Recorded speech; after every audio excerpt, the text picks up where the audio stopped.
رحمن یا رحمن ساعدني يا رحمن اشرح صدري قرآن املأ قلبي قرآن واسق حياتي قرآن. بسم اللہ الرحمن الرحیم. السلام علیکم ورحمۃ اللہ وبرکاتہ. آج میں آپ کے سامنے مختصر سی بات کروں گا نکاح کو برکت بنانے کے لیے کہ نکاح کو ہم کس طرح برکت والا بنا سکتے ہیں. فرمایا کہ بابرکت نکاح وہ ہے جس میں گناہ سے بچا جائے اور نکاح کے موقع پر اتباع سنت کی فکر کی جائے. پھر اس نکاح کی برکات دیکھیے اور نکاح سے متعلق مسنون اعمال اپنے سامنے انسان رکھے، اور جب نکاح بابرکت ہوگا تو پھر اولاد بھی بابرکت نصیب ہوگی. برائیوں کو مٹانے میں نکاح اسی وقت اہم کردار ادا کر سکتا ہے جب کہ معاشرے میں نکاح کرنا اتنا آسان ہو کہ ہر ضرورت مند سہولت کے ساتھ نکاح کی ضرورت پوری کر سکتا ہو.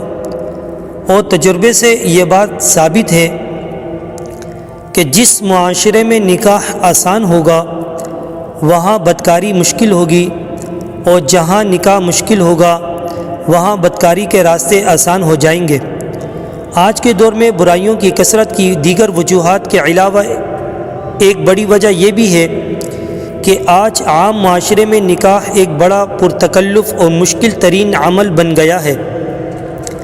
رشتہ پکا ہونے سے لے کر ولیمے کے بعد تک رسومات اور تکلفات اور بے ضرورت خرچ اخراجات کا ایک بڑا بھرمار ہے جس کے بوجھ نے آج غریب اور متوسط طبقے کے لوگوں کا جینا دوبر کر دیا ہے.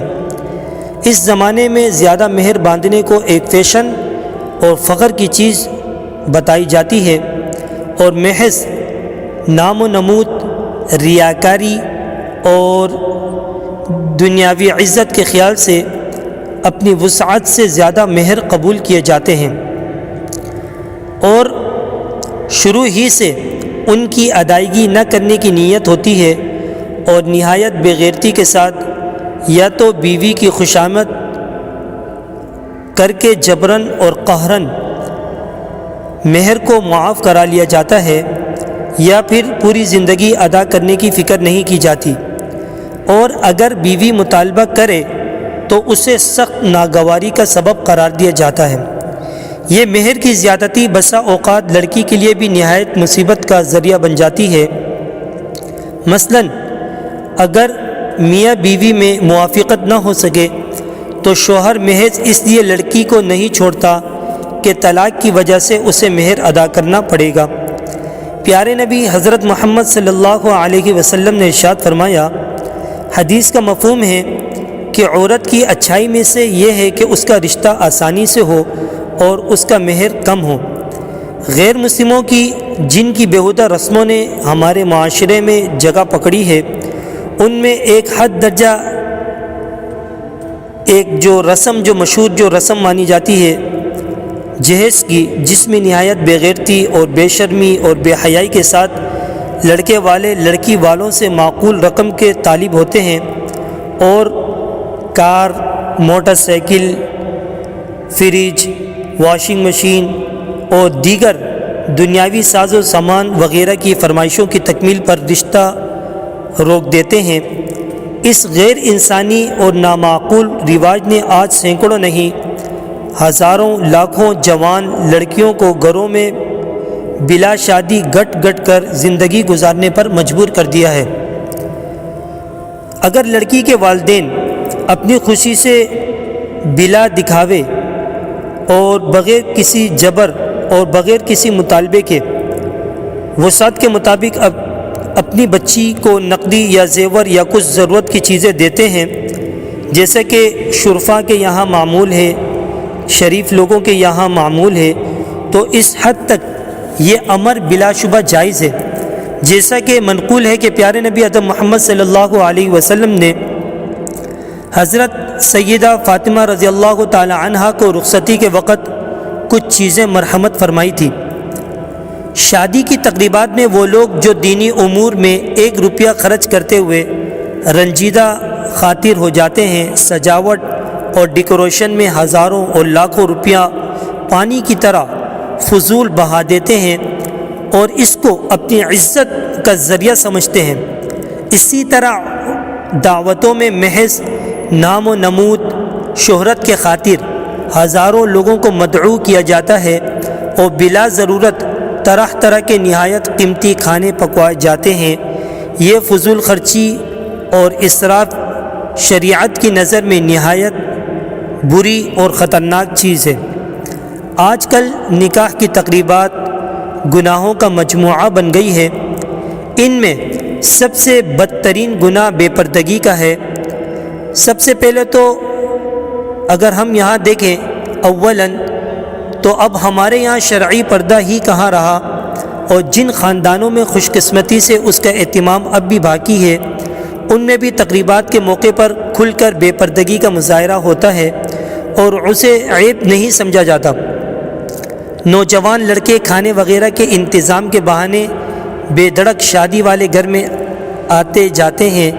نوجوان لڑکیاں بن ٹھن کر بے پردہ تقریبات میں شریک ہوتی ہیں، اور بعض جگہ تو یہ غضب ہوتا ہے کہ عورتوں کو کھانا کھلانے والے مرد جو بیوے ہوتے ہیں، جو نوکر چاکر ہوتے ہیں، یہ بھی بے حیائی سے جو ہے نا پرہیز نہیں کرتے، بے حیائی کے کاموں میں بڑھ چڑھ کر حصہ لیتے ہیں۔